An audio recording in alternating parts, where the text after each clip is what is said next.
Peço que os irmãos abram comigo a palavra de Deus em 1 Pedro, capítulo 1, lá no finalzinho do Novo Testamento. 1 Pedro, capítulo 1. Nós estamos estudando essa carta que Pedro escreveu aos domingos. Então nós já vimos aí os versículos de 1 até o versículo 5 e hoje nós vamos ver os versículos de 6 a 9. 1 Pedro, capítulo 1, versos de 6 a 9.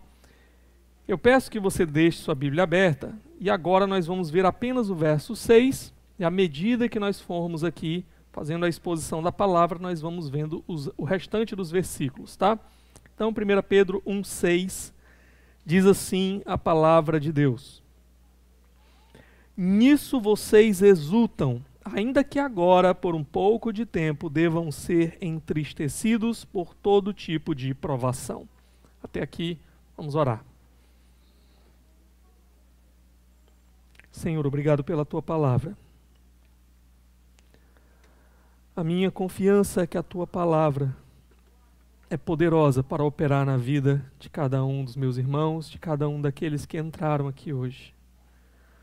Eu não tenho, Senhor, em mim poder, palavras que possam operar as transformações necessárias.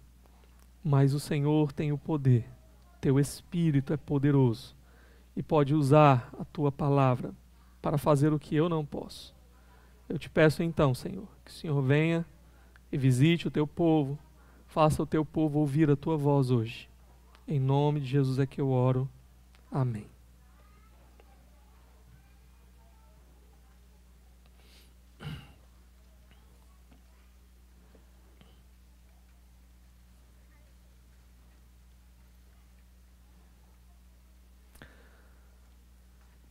Os irmãos que viram a gente divulgando o banner, né, da mensagem de hoje, viram que o tema da mensagem é quando a dor chega e a alegria permanece.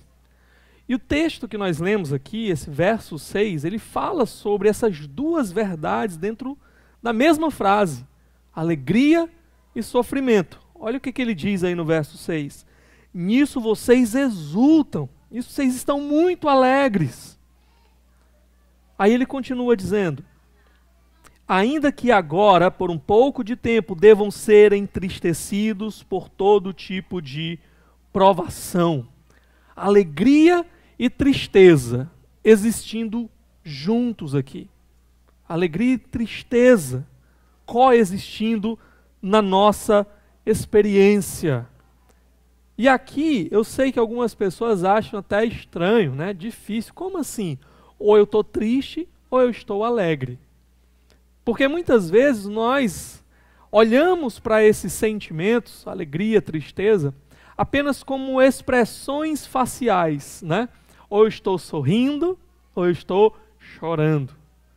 Mas a verdade é que o sentimento humano ele é muito mais complexo do que isso. E Pedro nos fala sobre essa realidade.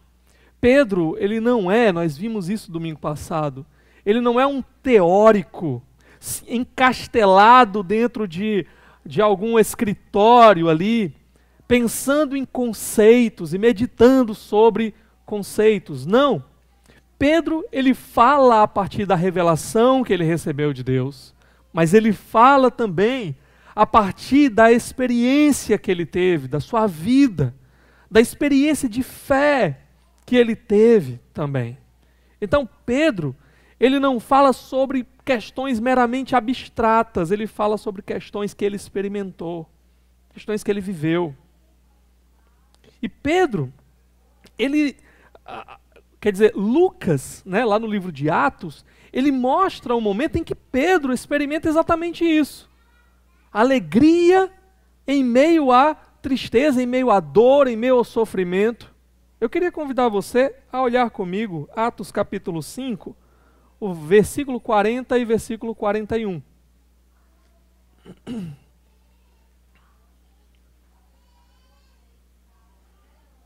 Atos 5, versículo 40 e 41. Olha o que o texto diz.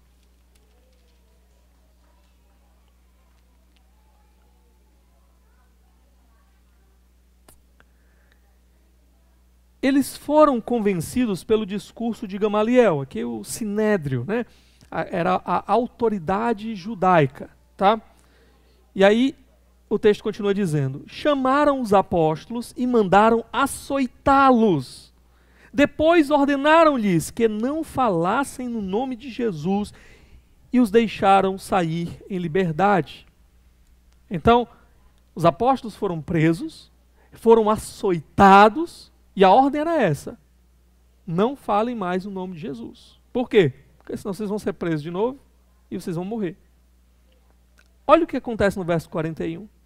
Os apóstolos, entre eles Pedro, saíram do sinédrio, alegres por terem sido considerados dignos de serem humilhados. Talvez na sua versão diga, por terem sido dignos de sofrer por causa do nome. Eles acabaram de ser espancados, de ser surrados, a dor chegou, a humilhação pública chegou, o sofrimento bateu na porta, mas o que permaneceu? Eles saíram dali alegres, por terem sido dignos de sofrer, por causa do nome de Jesus.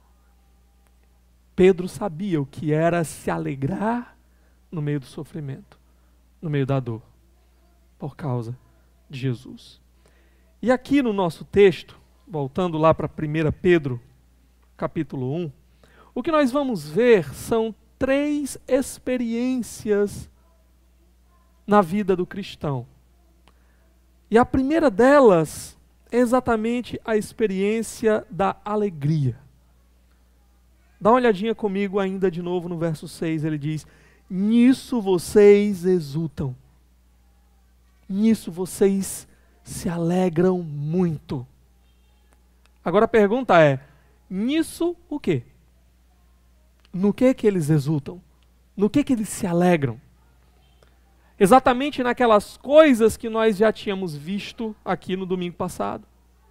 Eles se alegram no fato da certeza que eles possuem. Apesar das circunstâncias que eles possam experimentar, circunstâncias adversas, circunstâncias de dor, circunstâncias de sofrimento, eles possuem uma certeza, uma esperança das promessas de Deus para eles, uma esperança daquilo que os aguarda, daquilo que espera por eles. Nós vimos que essa esperança tinha a ver com o quê? Com a herança prometida para eles, herança prometida nos céus, guardada para eles, imaculada, intocada, gloriosa, que ninguém poderia tomar deles, estava lá, reservada para eles. Esperança e certeza no fato de que eles também eram guardados pelo poder de Deus para essa herança, para essa salvação, para viver com Cristo, para habitar com Ele, desfrutar de todas as bênçãos que o Senhor havia prometido. Então, o que Pedro está dizendo é, nessas coisas, nessas certezas, nessas promessas, vocês se alegram, vocês exultam. E aqui há um detalhe importante. Quando ele diz exultam, ele não está dizendo, ele não está dando uma ordem, aqui não é uma exortação. Não é, olha, vocês têm que se alegrar nessas verdades. Não é isso. Aqui é uma constatação. Ele está descrevendo apenas o que ele viveu, o que ele sabe. Eu sei que vocês, como crentes em Cristo Jesus, se alegram nessas verdades, se alegram nessas promessas, vocês creem nelas e vocês se alegram. Eu sei que elas trazem a alegria que vocês precisam. E aí, irmãos, aqui a gente já pode aprender uma coisa muito importante. É muito estranho um cristão que não encontra alegria, que não encontra prazer nas coisas do Senhor, nas promessas do Senhor, nas verdades do Senhor, nas bênçãos do Senhor, aquelas coisas que Deus se alegra, se agrada e entrega para nós, coloca nas nossas vidas. É muito estranho. É um grande alerta para mim. Quando eu vejo alguém que se diz cristão, que diz que ama Jesus, e essa pessoa começa a negligenciar as coisas de Deus. E ela começa a não mostrar qualquer alegria.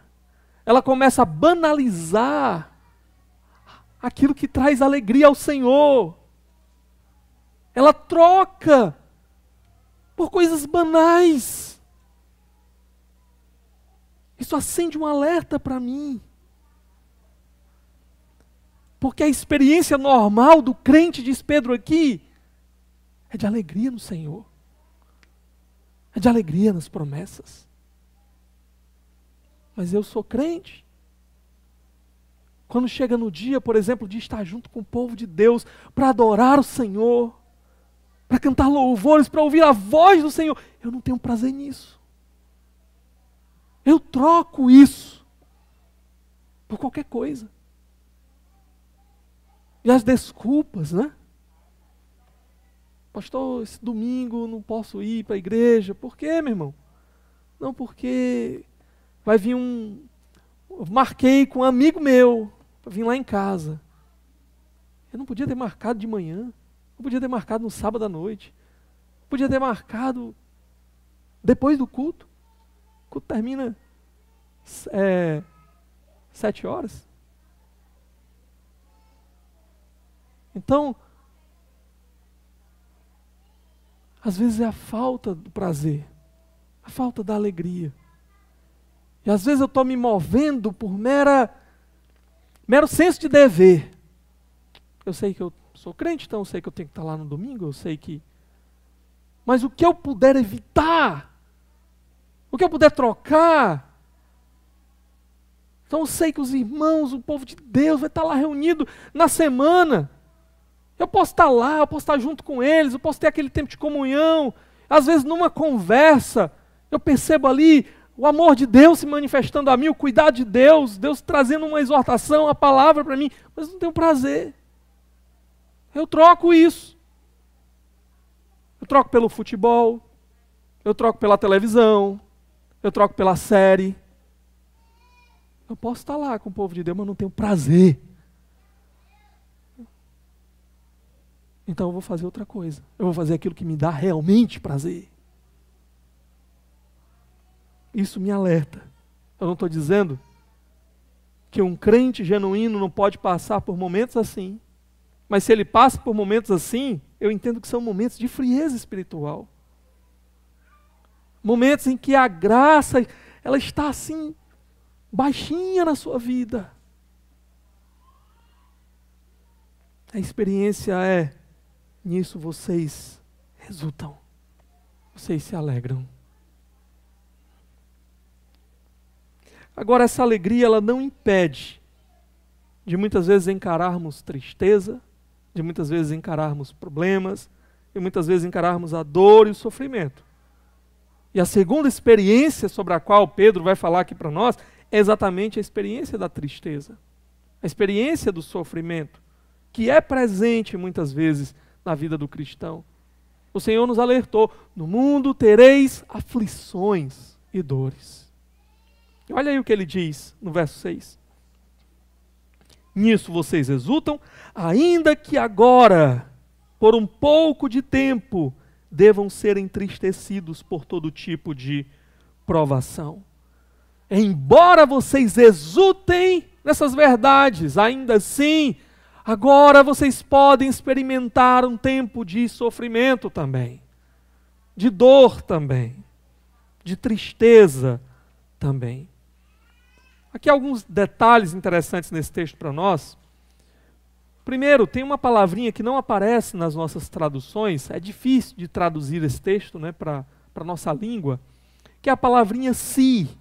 É como se ele dissesse assim: ainda que se agora vocês têm que passar por esse tempo de sofrimento, etc.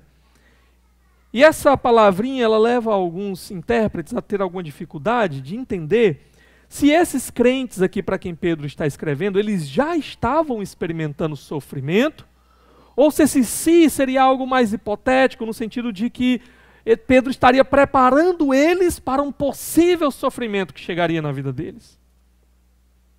Mas o fato é que Pedro está chamando, normalmente quando essa partícula ela aparece, os autores eles estão chamando as pessoas a pensarem junto com eles, refletirem junto com eles. Então é como se Pedro estivesse dizendo assim, ó, pensa comigo, eu sei que vocês exultam em Jesus, mas o sofrimento é real. O sofrimento bate na porta também. Então, o que acontece quando o sofrimento chega? E Pedro ele quer aqui trazer algumas palavras sobre isso, sobre o sofrimento, para que eles entendam isso. Quer eles já estivessem passando por isso, quer o sofrimento estivesse bem próximo de chegar sobre eles e ele estivesse preparando eles para isso. O que ele quer que eles entendam sobre o sofrimento? A primeira coisa, já falei, o sofrimento, a tristeza é real. Nós experimentamos dores aqui.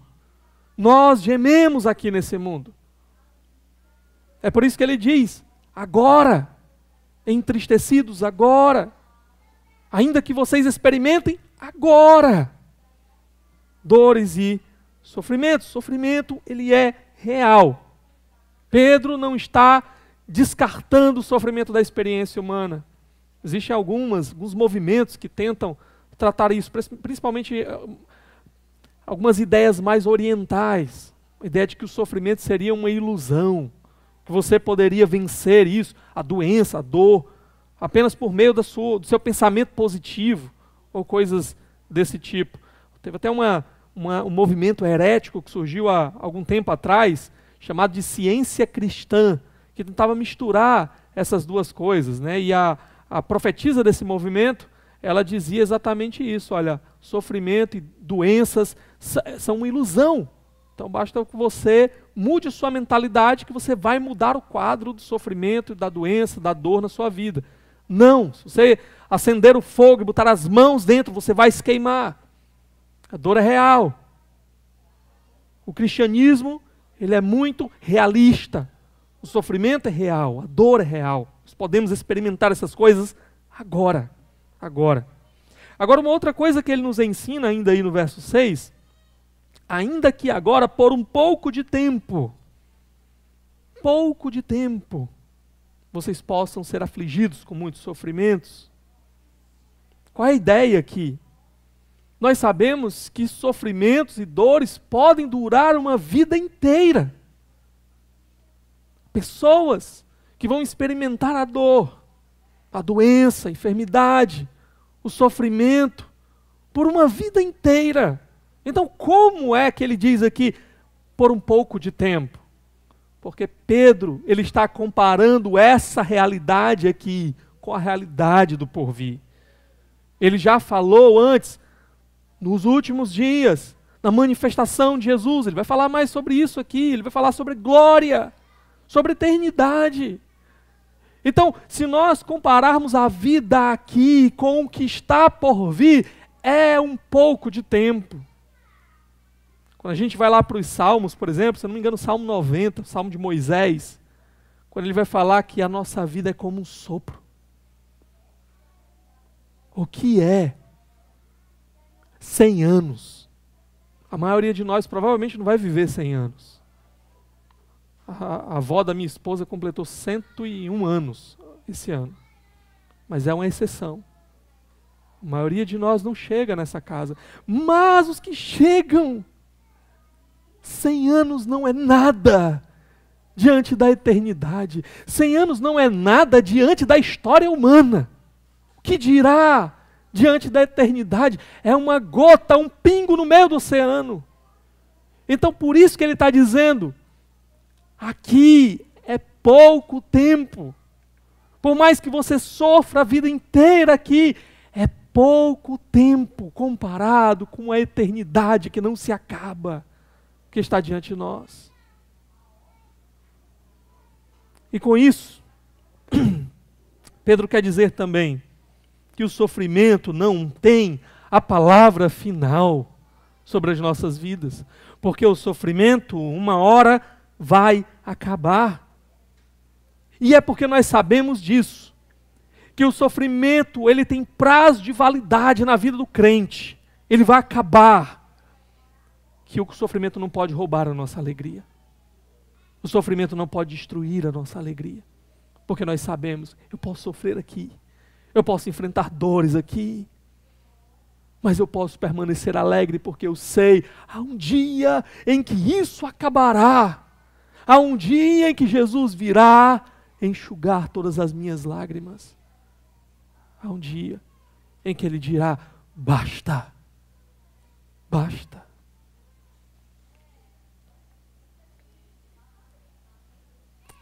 Uma outra coisa interessante, ele diz no verso 6 ainda que agora, por um pouco de tempo, devam ser entristecidos por todo tipo de provações. A minha tradução, por todo tipo de provações, essa palavra, todo tipo de, é uma palavra só. E a ideia é como se fosse por uma multiformidade de provações.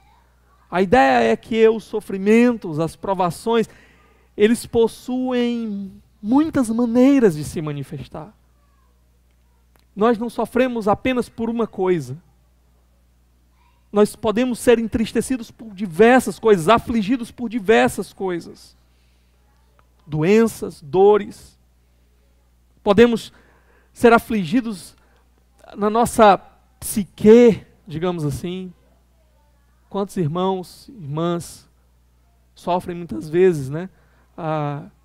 Com doenças, às vezes chamam, né, de doenças da alma, depressão, ou crises dessa natureza que os aflige.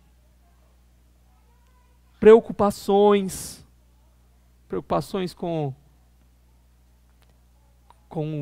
o emprego, com os filhos, preocupações com os perigos, perseguições, sofrimento físico, experiência com a violência. São multiformes, são variadas maneiras do sofrimento, da tristeza bater na nossa porta, entrar pela nossa porta. Mas o que Pedro está dizendo é, há um dia em que tudo isso acabará. Há um dia, para aqueles que estão em Jesus, que haverá um basta. Haverá um basta. Agora lembra, Pedro está escrevendo para aquelas pessoas que creem em Jesus, que amam a Jesus, para aquelas pessoas que confiam nas promessas de Jesus, que vivem por Ele. Para essas pessoas Ele está dizendo, há um dia de basta. O sofrimento para esses é por um pouco de tempo. Mas para aqueles que não têm Jesus, para aqueles que não querem Jesus, para aqueles que rejeitam as promessas, para aqueles que preferem viver do seu próprio jeito, para aqueles que não estão nem aí para o Senhor, não existe uma promessa de que um dia o sofrimento acabará. Pelo contrário. O que a Bíblia diz para esses é, aproveitem enquanto é tempo. Desfrutem de todos os prazeres que vocês puderem encontrar. Porque isso é tudo que vocês vão ter. Essa é toda a alegria que vocês vão encontrar. O que há reservado para depois disso é choro, é ranger de dentes. São dores. Sofrimento que jamais acaba. Então, a experiência aqui que o apóstolo Pedro está narrando para nós é que ao mesmo tempo nós podemos experimentar o sofrimento, a dor e a tristeza por causa daquelas coisas que nos afligem, mas ao mesmo tempo isso não é capaz e suficiente de arrancar a nossa alegria que está fundamentada nas promessas do Senhor, daquilo que nos aguardam. Eu sofro, mas eu não sou despedaçado, eu não sou destruído, porque eu continuo olhando para diante, para a alegria que me está proposta, para a bonança que virá no final da tempestade. Quando o sofrimento chega, então, quando a dor chega, a alegria permanece para aqueles que estão firmados nessas verdades, nessa esperança. Ainda tem uma outra coisa que Pedro nos fala aqui sobre o sofrimento, quando ele diz, ainda que agora por um pouco de tempo devam ser entristecidos. E a ideia aqui, traduzida aqui como devam, como é necessário, talvez na sua versão traga assim, mas a ideia é que o sofrimento, a tristeza, a dor não é uma obra do acaso. Deus não é pego de surpresa. Deus não está nos céus olhando para as nossas vidas e de repente Ele diz, olha lá, meu filho está sofrendo. Olha lá, o sofrimento chegou. Eu não sabia que isso ia acontecer. Eu não tinha planejado nada disso. A ideia aqui é o contrário, o sofrimento, a dor estão dentro do controle de Deus. E Deus julga muitas vezes quando é necessário que o sofrimento se manifeste na vida dos seus filhos. Porque Ele é um pai que ama. E Hebreus vai dizer que uma das marcas do pai que ama é que ele disciplina o filho. Porque ele não quer ver o seu filho destruído, ele disciplina. Para manter o seu filho dentro do círculo de proteção. A disciplina do pai não é para matar o filho, não é para aleijar o filho, não é meramente para trazer sofrimento sobre o filho, é para arrancar o filho do caminho que pode destruí-lo e colocá-lo de volta no círculo da bênção e da proteção do Senhor. Então Deus, Ele usa muitas vezes o sofrimento para nos manter no seu caminho. Ele avalia e entende quando o sofrimento é necessário muitas vezes para nós. E aqui é uma coisa que a gente às vezes não entende. Mas o nosso Pai, que é todo sábio, Ele sabe.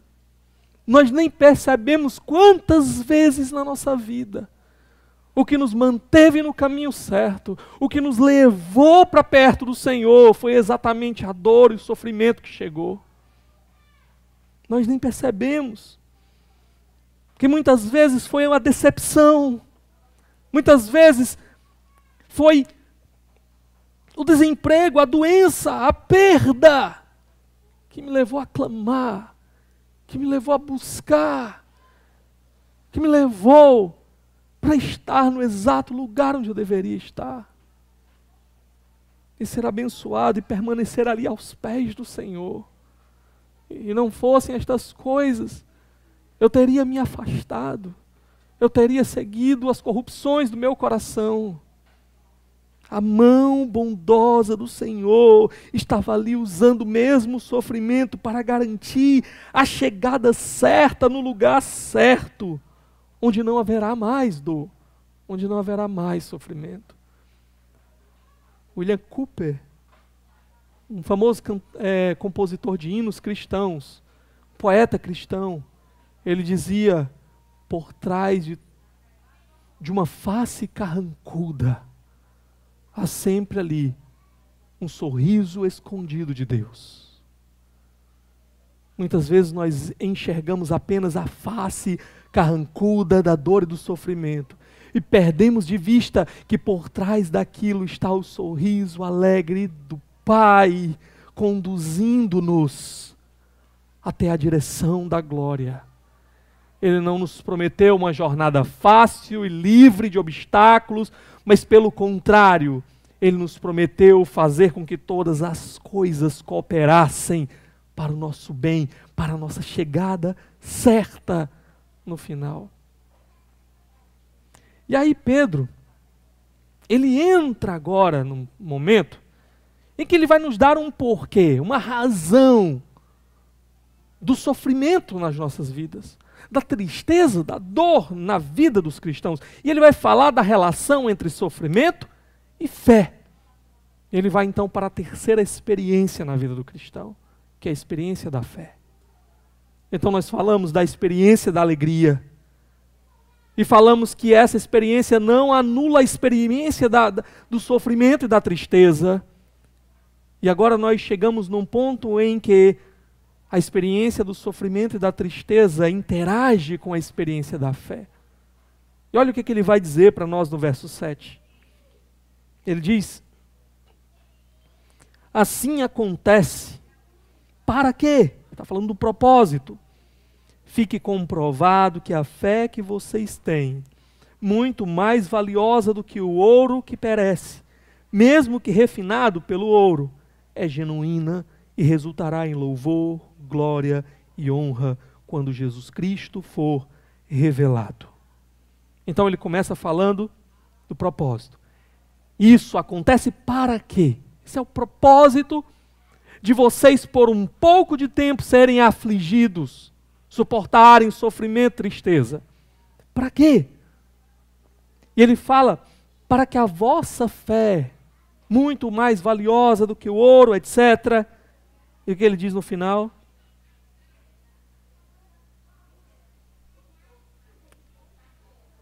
Seja comprovado que ela é genuína.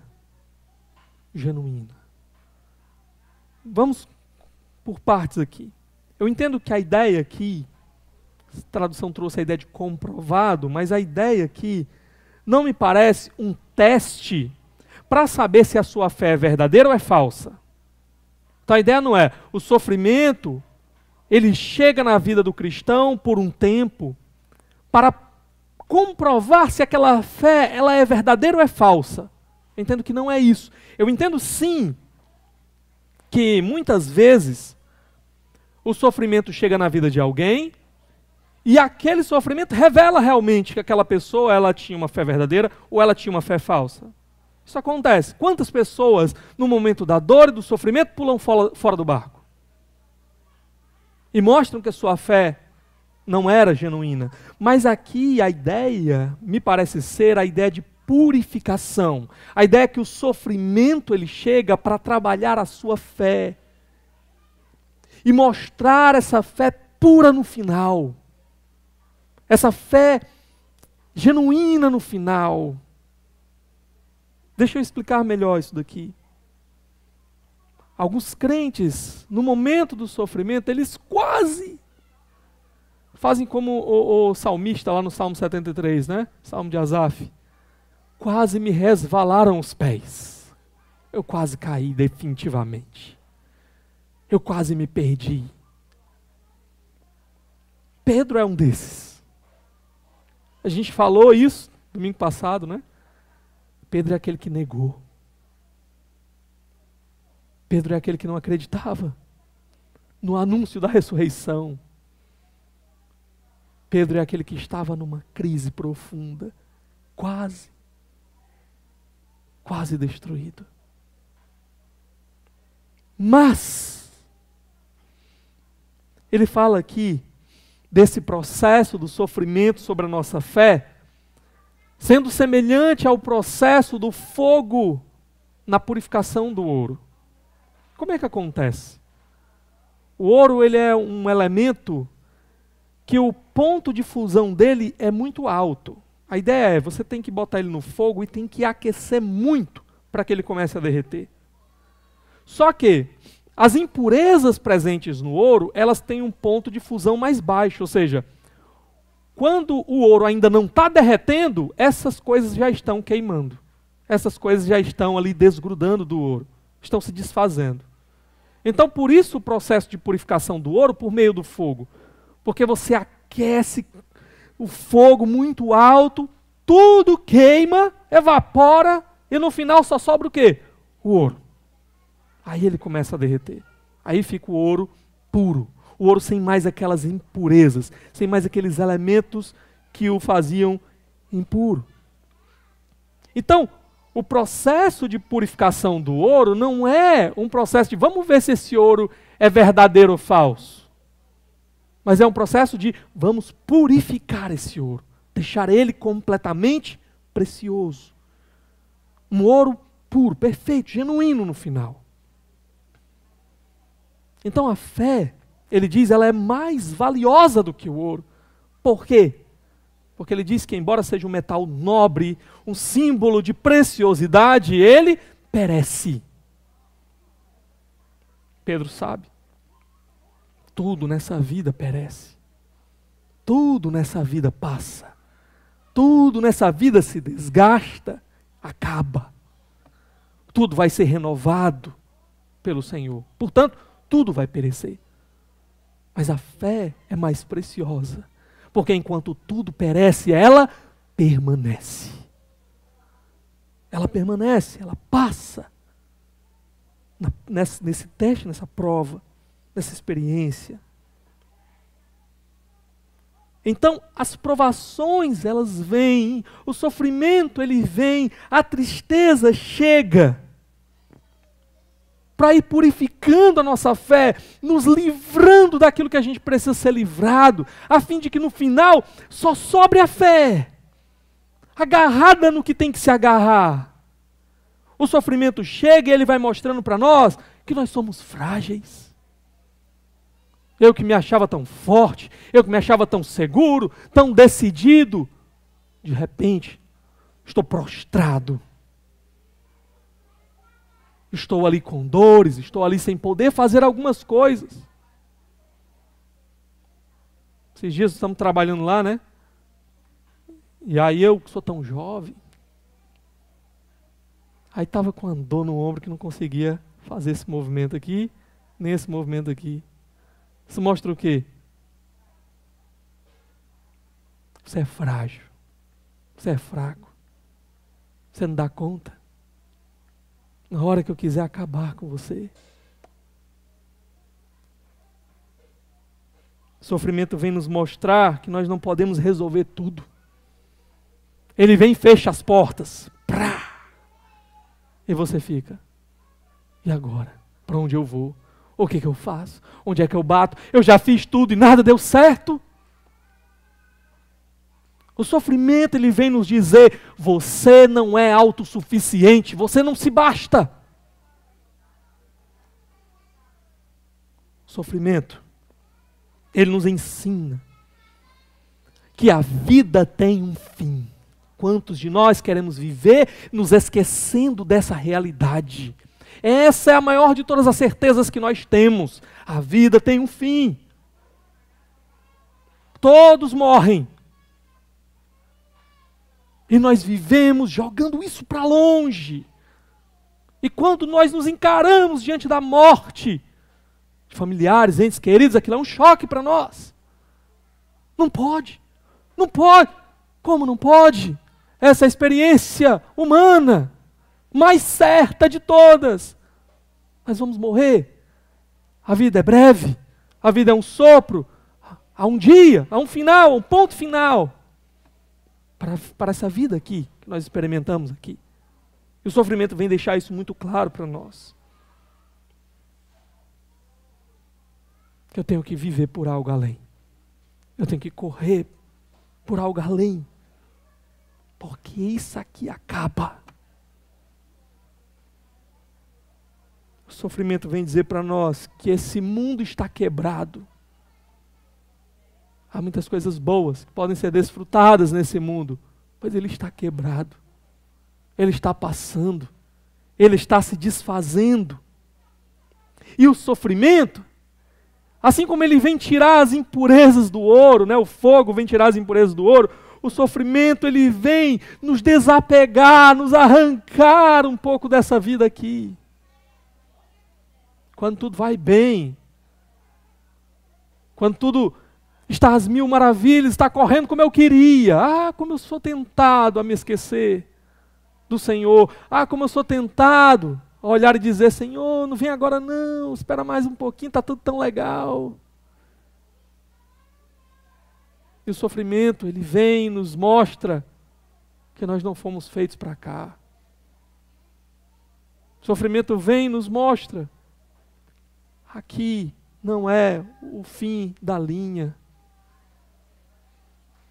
E as coisas começam a doer, as coisas começam a apertar, e a tristeza começa a bater, e a gente começa a clamar, Senhor, não está mais legal do jeito que eu achava. Tem que ter alguma coisa mais, Senhor, não está bom. Vem o teu reino, a gente começa a orar.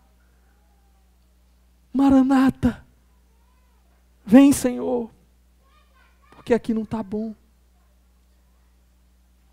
O crente passa pelo fogo da provação, do sofrimento, para sair melhor no final, transformado no final. É o cão querendo se manifestar na hora do culto. Aprenderam aí como é que expulsa?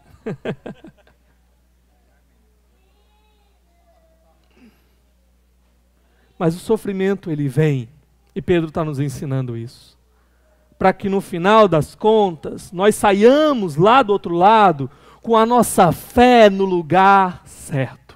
A gente saia do outro lado o quê? Mais confiante, dependente do Senhor. O que é a fé?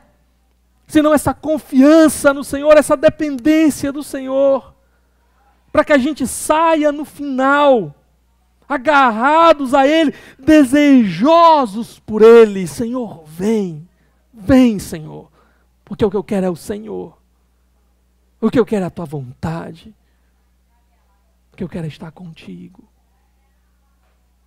Eu agora entendo, Senhor.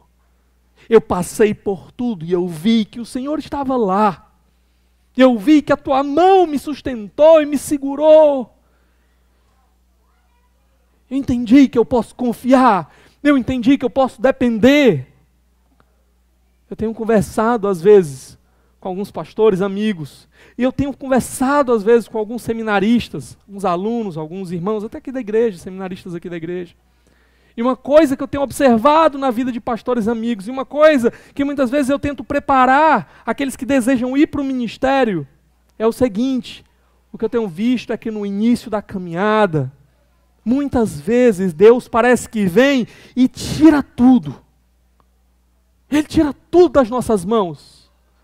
Toda a fonte de segurança que a gente tem, que não seja nele, Ele tira. E essa é a grande lição que Ele está dando para aqueles que vão para a sua obra.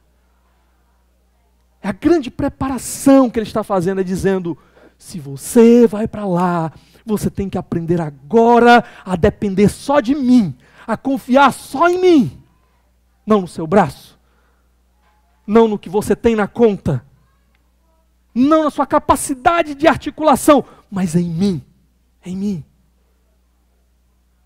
Para que você lá na frente não seja tentado a negociar. E quando você está lá no fogo da provação, no meio do ministério, você não seja tentado: eu não vou tocar nisso daqui não, eu não vou falar isso daqui não, eu não vou confrontar isso daqui não, eu não vou falar. Por quê? Porque isso pode mexer com a minha estabilidade. Porque isso pode mexer com o meu conforto. Vai que alguém fica com raiva, vai que alguém sai. E aí o que acontece? Não, Deus está dizendo: eu te chamei para ser fiel a mim. E quando você for fiel a mim, eu vou cuidar de tudo. Então aprenda agora. Você vai passar por esse tempo onde você não vai ter nada, tudo vai ser arrancado de você, para que você veja no final que as minhas mãos te sustentaram, que eu te fiz passar, que eu fiz o que você não conseguia ver. E com as experiências eu tenho ouvido exatamente sobre isso. Eu estava aconselhando um amigo há um tempo atrás, estava passando por um momento dificílimo no ministério. Mais de ano, acho que ainda não tinha completado mais de um ano, mas já estava assim um ano, mais ou menos. Ele tinha saído do ministério e ele simplesmente não conseguia encontrar um emprego para sustentar sua família. Um excelente obreiro, mas não estava sendo convidado para pastorear nenhuma igreja. Ele encontrava um emprego em alguma empresa. E ele chegou naquele momento, né, com família para sustentar, com filhos. E ele, desespero. E eu disse assim: olha para trás. Olha para trás, como é que você passa um ano desempregado e as tuas contas estão pagas? Como é que você passa um ano desempregado e a tua família comeu ao longo desse ano inteiro? O que Deus está querendo te ensinar? É Ele que está no controle. Seja fiel a Ele e Ele vai continuar provendo, sustentando, cuidando. E o sofrimento vem nos mostrar e nos ensinar muitas vezes essas coisas. A depender completamente dEle.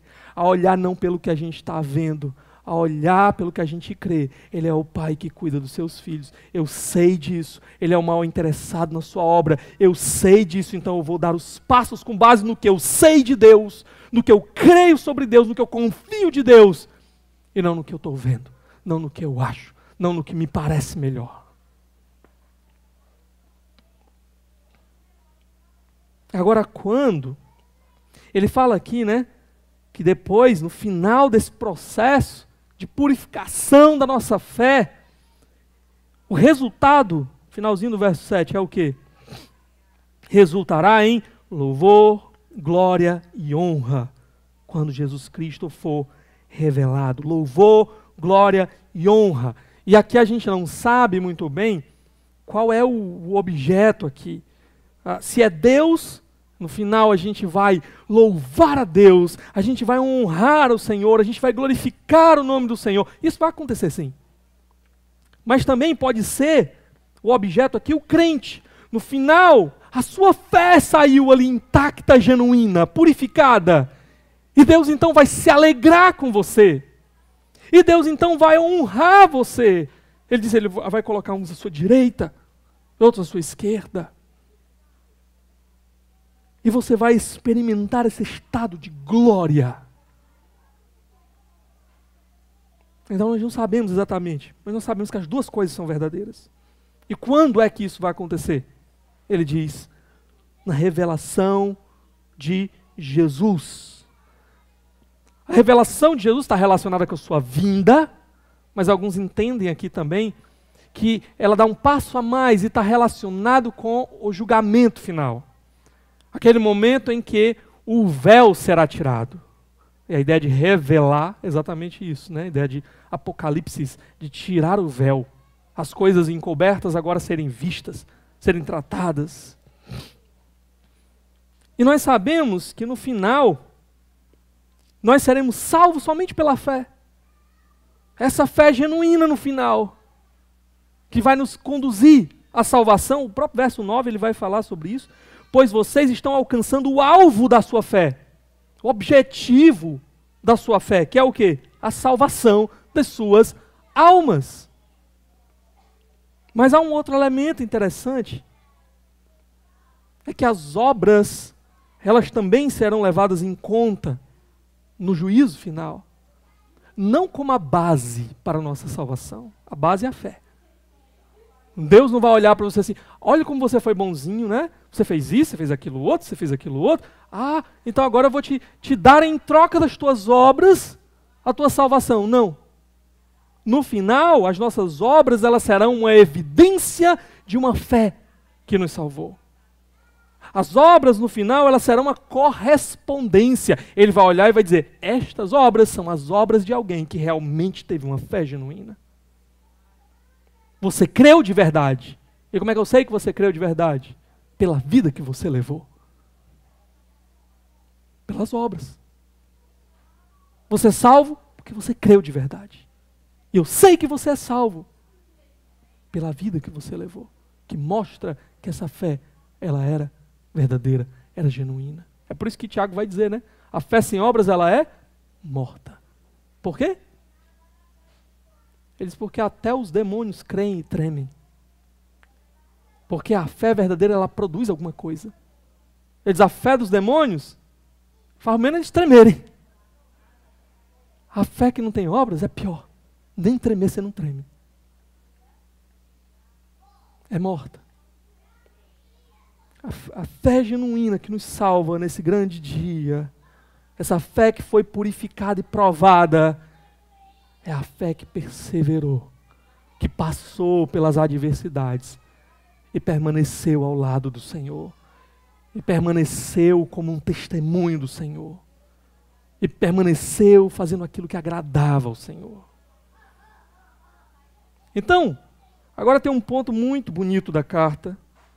Tendo trazido Jesus para a conversa agora, né, ele diz, na revelação de Jesus Cristo, ele continua falando aqui sobre Jesus e sobre a nossa experiência de fé em Jesus. Olha o que ele diz, verso 8.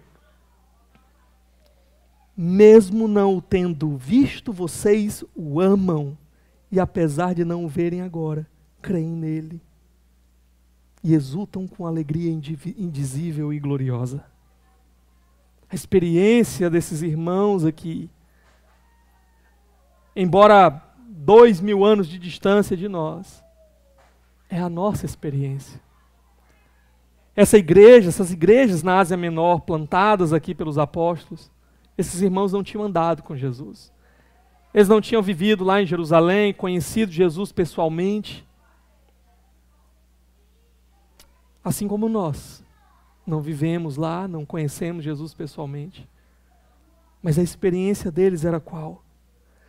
Aquele a quem não tendo visto, vocês não viram ele, vocês amam. Vocês não viram? Vocês creem. Quantas pessoas viram Jesus nos dias de Jesus e aquilo não transformou a vida delas? E aquilo não operou nada nelas?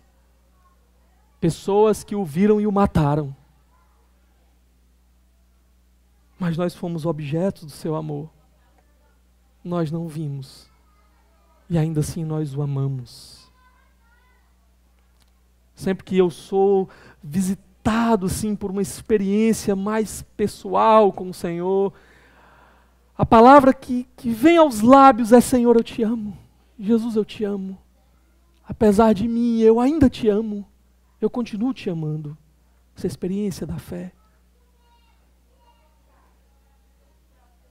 E o que ele está nos ensinando é que, nesse nosso relacionamento com Jesus, nós não andamos por vista, nós andamos por fé.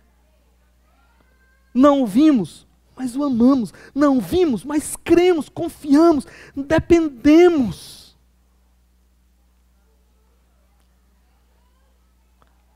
É uma característica da fé se mover não pelo que vê, mas pelo que sabe, pelo que crê. Conversando com alguém, e a pessoa me dizendo assim: o que eu faço quando tudo só parece porta fechada? Quando tudo só parece pancada, dor e sofrimento? Eu digo: é aí que se manifesta a fé. É a hora da fé aparecer, porque a fé não anda pelo que vê. É aí que você confia. Eu não vejo, mas eu sei. Eu confio e eu dependo. Porque eu sei que o Senhor fará alguma coisa. E é assim também no meio do sofrimento. Nós não vemos a saída, muitas vezes, mas nós confiamos nas promessas. É a hora da fé ser exercitada. É o processo do fogo purificando a fé, o ouro. O sofrimento, ele arranca os ídolos de nós.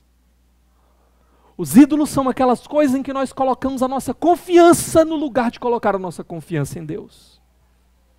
E muitas vezes o sofrimento vem arrancando o dinheiro, arrancando a sua posição de status, de poder, arrancando a amizade, arrancando a saúde, arrancando tudo aquilo por meio do qual você achava que ia resolver as coisas na sua vida. E ele faz isso para quê? Para que no final só sobre Jesus, o objeto da nossa fé. Para que no final você tenha batido em todas as portas e nenhuma delas tenha resolvido. E só sobre Jesus.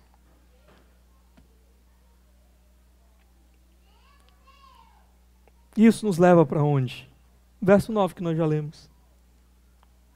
Pois vocês estão alcançando o alvo da sua fé, a salvação das suas almas. No meio do sofrimento, os olhos da fé enxergam o que os nossos olhos não enxergam. Eles enxergam Jesus. E aí a gente continua avançando, agarrado com Jesus. E a alegria volta. E a alegria permanece. Vocês notaram o círculo? Experiência do crente. A alegria que ele descobriu em Cristo, nas promessas do Senhor. O sofrimento vem.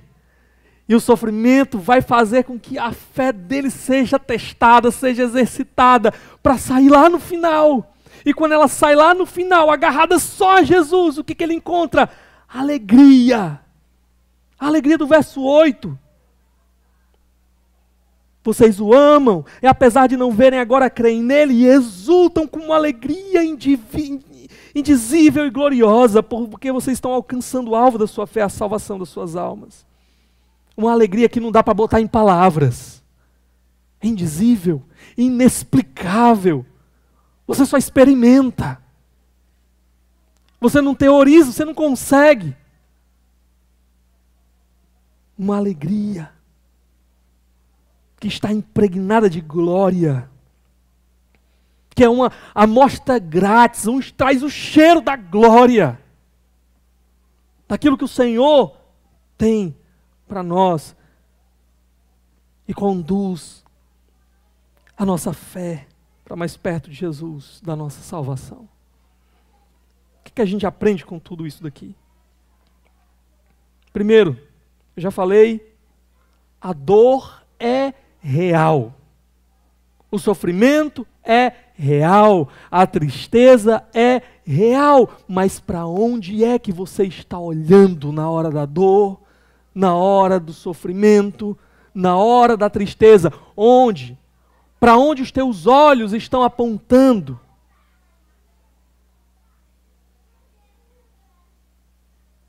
É hora dos olhos da fé se agarrarem em Jesus e contemplarem a Ele e olharem para Ele adiante de nós. Tem uma famosa compositora de hinos cristãos chamada Fanny Crosby. Ela era cega. Foi cega durante toda a sua vida. E um dia ela recebeu uma visita de um pastor na sua casa e ele disse: que tristeza, que pena que você seja cega. E ela diz: eu não vejo por esse lado. Eu agradeço ao Senhor porque eu sou cega. Porque naquele grande dia, quando os meus olhos se abrirem, a primeira pessoa que eu vou ver é o meu Jesus, que me amou. É o meu Senhor que me amou, para quem eu canto, de quem eu falo nas minhas canções, quem eu já vejo pelos meus olhos da fé. Para onde é que nós estamos olhando nos momentos de adversidade? Nós estamos mergulhados lá na dor e olhando para as nossas incapacidades de resolver o problema. Nós estamos olhando para aquele que levou a nossa dor sobre si, que tomou o nosso lugar, que foi moído naquela cruz, que recebeu a ira de Deus, que eu e você deveríamos receber, para que eu e você tivéssemos uma certeza. O Pai recebeu o pagamento suficiente, completo, por todos os meus pecados, e me garante que agora eu estarei com Ele para sempre, e não haverá mais castigo, não haverá mais dor, não haverá mais morte. Já foi tudo pago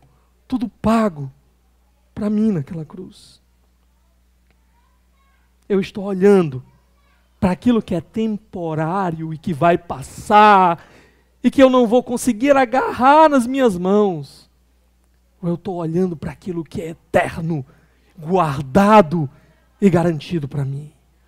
Para onde eu olho faz muita diferença do tipo de experiência que eu vou ter no final. Se eu vou ser engolido pelo desespero, ou se no meio da dor e do sofrimento, a alegria vai permanecer alimentando a minha fé até que eu me encontre com Cristo no final. Onde está a sua alegria? Nas circunstâncias? Nos bens? Na conta bancária? No relacionamento? Onde está a sua alegria? Quantas pessoas, inclusive crentes, eu tenho encontrado. E quando chega o dia mau, quando chega a hora da perda, quando o emprego vai embora, quando a conta esvazia, quando o relacionamento acaba, a alegria vai embora junto. O desespero toma conta.